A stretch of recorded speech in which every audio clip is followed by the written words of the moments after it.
So we are shut up in the comments. We're very aware that's not how you do a reaction video. We're going to start the video. It has been over 15 years since Splinter Cell Chaos Theory came out. Video games that are almost like 20 years old either. I grew up playing Splinter Cell. OG Xbox, man. Like that was the peak. I remember just being like, whenever we go to the beach at night and just slinking around the sand, acting like we're Sam Fisher coming out of the water. Good times. This guy, Downward Thrust. Yeah, if you like the video, check him out. Why Splinter Cell Chaos Theory is one of the best games ever. It has been over 15 years since Splinter Cell Chaos Theory came out, and I have yet to find a better stealth game. And the sole reason for that is the last game in the franchise that emphasized true, covert style stealth. Others allowed it. Chaos Theory demands it. Many stealth games have evolved to meet the demands of impatient action fans. Instant kill buttons, encouraging mindless aggression, the get-out-of-jail-free card when spotted, or just straight-up dumbing down stealth mechanics or level design. Patience, planning, and lateral thinking have more... Is he referring to the box in Metal Gear Solid? I take offense to that. The box is the greatest piece of stealth technology ever. It takes patience to walk around with a box and not breaking the box slowly, right? And that's being held together by very weak tape. Very weak tape. It's sad to see the stealth genre lose sight of what at one point made it so great. Chaos Theory instead is a true hardcore stealth game. It harkens back to the idea of letting players become an actual spy. Yeah, I agree. You cannot speed run through a stealth game. That's kind of defeats the purpose. Be a whisper that defeats the art purpose. Not in some the art form, but in clever playground environments where you have the opportunity to observe, plan, and execute an actual strategy with a variety of tools, gadgets, and freedom. And this does represent a beautiful gap between modernism and classic stealth. Most of Chaos Theory's 10 lovingly crafted levels take place in the quiet dark, allowing you to lurk in the shadows, which provides slow-paced, methodical style gameplay. This is not a game where you tag enemies and hit a button to 360 slow-motion free kill. It's just you and the dark. Lights or screens can be shut out, certain switches and illuminations can be turned off or disabled, allowing you to sneak by undetected. A sliding bar indicates whether Sam is visible to the enemy in the lower right corner of the screen. The lighter the spook meter, the more the enemy can see you, and if you're spotted, it can mean a quick death. That term didn't age well. As well as the audio bar. Spook meter. All noise Sam makes impacts the sound meter that's also located in the bottom right corner of the screen. And keeping the volume below the level of the environments is key to remaining. I had this little had devil horns on it. Oh, maybe it is Daredevil. There's a hallway scene. Talking, machines. Other times, it actually hurts you. Being in a silent room with a sleeping guard, for example. Either way, the game gives you options to keep the meter low. Pick the lock of a door carefully, and it'll stay down. Break the lock, however, and you'll get in quicker, but you just made a bunch of noise. Run, increase the noise. Crouch, lower it down. You can even lure enemies towards you by whistling. OG stealth tactics. In a dimly lit corner.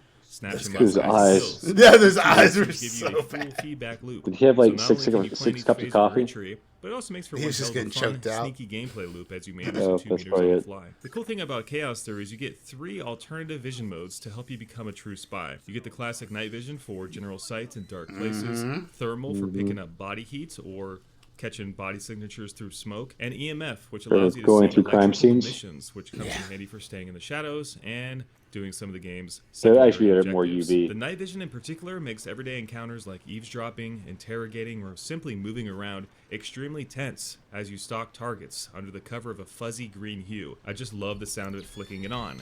Right, it's so iconic. When you live inside the darkness, you do truly feel like a predator in this game. It's the contrast between light and dark that sells it. Enemies can get surprisingly close if you're hiding in the dark, and there's plenty of moments where you'll be creeping up on people and they'll be just out of arm's reach, but they can't see you because you're managing the dark well. However, the AI is still fairly intelligent. Watch it behind you! Guards will get suspicious if you make too much noise. If you walk over lights and they see you, they'll obviously shoot. They can be influenced to move around by throwing objects, and they act just more natural than prior entries of Splinter Cell. For instance, they don't automatically sweep areas for bodies like in Pandora Tomorrow.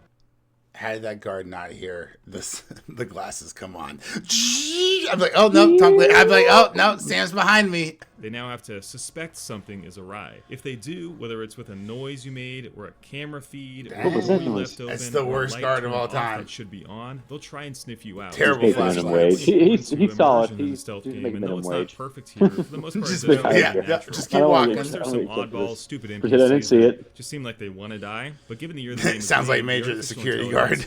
is I didn't see shit. I'm gonna keep on walking. Experience. What makes the actual gameplay so special? Yeah, we're getting killed. So many tools I want my eyes bulging out. You have while you move around the maps. I've got a family and kid. That actually make you feel like a spy. You have the silent OCP to disable electronics and shoot out lights. Pretty fun. Sticky cameras that expand your vision. Flash grenades to blind enemies. The sticky shocker to incapacitate. Smoke grenades for a quick escape. The knife. Throwing people off railings, airfoils, gas grenades. Chaos Theory seems to have something for everyone. Sometimes stealth games give you too much stuff to play with, and Rated E for everyone. Just slow down the gameplay. Here, it actually feels like the right amount, and the tools, along with the excellent stealth and noise system, allow you to decide how you want to approach each problem. Goodbye, stealth game where you simply memorize guard routes. Chaos Theory gives you tremendous freedom. The entire game excels at scratching the fantasy of being a spy without resorting to cheap gimmicks, instead giving players everything they need to act the eyes again. Shadows to hide in, vents to crawl in, windows, pipes, gotta use those peepers. To hang from, elevator cables to climb. That guy just doesn't even look left, buddy. You can take it's the same guy from before. Doesn't give a shit. You can take it slow. Same minimum wage guy. Just not looking. Still paid enough for this. No segmentation or checkpoints, so the player is free to execute the objectives in any order or any way he or she fits, with those secondary missions and opportunities able to increase player rating and give benefits for future missions. And these maps are so goddamn good. Chaos Theory has some of the best Splinter Cell maps in any game, especially Bank, Lighthouse, and Soul. Okie dokie, that's not what I meant to say at all. In fact, I think Soul is one of the least successful levels in Splinter Cell Chaos Theory. In fact, if there was ever a hard knock in this game, it's that the level progression seems to be ass backwards. The best levels in Splinter Cell Chaos Theory are early on, and the more you play the game, it seems the less interesting it gets. I've beaten Chaos Theory 4 times, and I always look forward to the same 3 levels. Lighthouse, which is the phenomenal opening mission, Bank, and Penthouse. The game does have an... Lighthouse is what I was talking about earlier when referring to acting like Sam Fisher on the beach. Amazing final level with Kukubo, but before you get was there, you Robert have Pattinson in it? Bathhouse, which are you not the best levels in the game. But that's not. He's probably just like a twinkle in his dad's eye when this game came out. No, he's probably like the Panama City Bank mission for me is the a twinkle in his dad's eye. Was he also a vampire in Twilight? Oh yeah, a sparkle. Yeah, whatever. Sparkle, twinkle, same adjective. I think I stopped playing at the bank level to get the job done. You can approach it in which is like the second level. I quit basically instantly. Exactly how you think. Actually, there's like the lighthouse and there's like the ship and then I think the bank. That was my realistic. But I think I got to base. You never feel like you're repeatedly doing the same thing. Something unexpected always happens. A surprise is always thrown into the mix. It just clicks well, especially with Sam's commentary. Inside these intricate levels, there's a surprising amount of humor and banter between Sam and his companions, which adds some nice, albeit very dry, comedic relief. Mr. Sam to you. Tomo doesn't seem like the happy type. It's just the old samurai Zan Shin. He's really nice in person. I've heard people say the same thing about Lambert. In future Splinter Cell games, Sam doesn't have any words. That guard didn't hear him say that either? These guards are deaf. I don't think but here he's actually stealth involved. And it seems like he's having this isn't... You're just sneaking into a deaf house. You can't have telepathic. No telepathy in the Splinter Cell. That you'll have when you capture enemy NPCs. With a knife to their throats, the AI is surprisingly funny in small moments. Really? It looks like you forgot to shave this morning. Let me help you out a bit. That's bad news for you, because I still need to get past the lasers. And since I don't want to undress you, that means I have to take your body. My body? You mean my unconscious body? I hope. Either way works for me.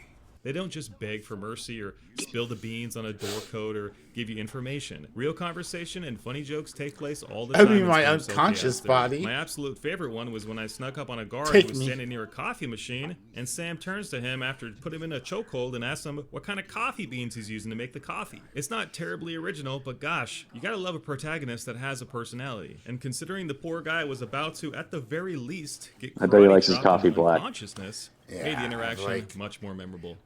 No, you could truly play Chaos Theory like a secret agent, killing no one, leaving nothing but a speck of dirt behind. It's such like a dick move. Like, hey, I'm about to kill you, or at least give you a concussion and probably cause permanent brain damage. What kind of coffee beans do you use? Like, that kind of Marvel banter, like, is so insulting before you like permanently injured. The gameplay is the like they're like phenomenal light system, Like, no consequences for people's actions. No, it was whatsoever. Oh, I hope you like it Jamaican, because you're making me crazy. Bop! The soundtrack is bop him on the head. Fitting the beats like, Scarlet Witch, like, killed how many actions, people so in they Multiverse stay of Madness, engaged. and she's probably going to be a good guy in Doomsday. Exactly. The iconic multiplayer mode that is unfortunately lost in time. Not to mention in the Disney Plus show we all forgot about, WandaVision, where she entrapped an entire town mentally, held them all, kidnapped them all, held them hostage. Yeah, she's not like one of the most evil characters in fiction now I think about it. Well, you just wait until she says no more mutants. That's when the real carnage begins. And fantastic, it deserves its own video. In its time, years ago, you can spend the entire day with it. Sure, the story isn't going to win any awards, and the game kind of looks like Doggy Poo Poo in 2020, but it's damn immersive, and a true stealth experience in every way. Though, to be honest, the low lights of Chaos Theory takes care of most of the rough edges and the angled geometry that should be round, especially when night vision is enabled. So it actually doesn't look that bad, all things considered. Except those NPC faces, which could give small children nightmares. The entire premise of a video game is to get from A to B. It's that journey that makes a game special or not, especially when you're playing a stealth game. Chaos Theory's campaign is one of the absolute best, and every single level is fantastically designed. It has a phenomenal atmosphere, provides a great tool set for players to stay involved and make choices, and presents scenarios that can be tackled in so many ways. You can even ghost through the entire game if you're good enough. It just feels so good to play if you're a fan of covert stealth. Later versions of Splinter Cell would diverge quite What's a bit level from 3? What Chaos Theory What happens after the change bank? many systems, add auto-killing, enemy marking, and contextualize a lot of the gameplay for you. But what do you think? Does this make you want to finish it? Yeah, I mean, I always wanted to finish it. It's just too hard. Genre. And though I happen to love too hard. You just gotta be sneakier. I'm just like, Chaos Theory still ekes out as one of the best run and shoot to finish the level that has ever been made. Have you tried a cardboard box? That might help. Or blackface. One, two. Probably helps. I mean, it came out like in 2004, so they probably did have that mode. So, yeah, I mean, Tropic Thunder hadn't even been created yet, so yeah, probably. All right. Anyway, so that is Splinter Cell Chaos Theory. Guys, what do you think? Do you want stealth games back? Should we have more stealth games, or is like Assassin's Creed stealthy enough for everyone? Oh, hell no. Especially not the new Assassin's Creed coming out. That's the only thing that's gonna be stealthy about that is the sales. So many goddamn Assassin's Creed games that that franchise just stopped being interesting. Mm-hmm. I mean, it's cool, like, it's a different time period, but it's like the exact same thing. It's just in a different time period. Like, they didn't really Jake Gyllenhaal killed the stand on the story. But yeah, I don't know. Well, I guess Konami and Kojima aren't gonna reconcile, so we'll never get Metal Gear Solid 6. Never say never. I have no interest in Death Stranding. I mean, beware the power of the dollar. Kojima will do it. It is all powerful. Or the yen. You know what else is all powerful? Liking and subscribing to this, or liking the video, subscribing to this channel. We would really appreciate it. It is all powerful for the YouTube algorithm. So do that, and we will catch you next time.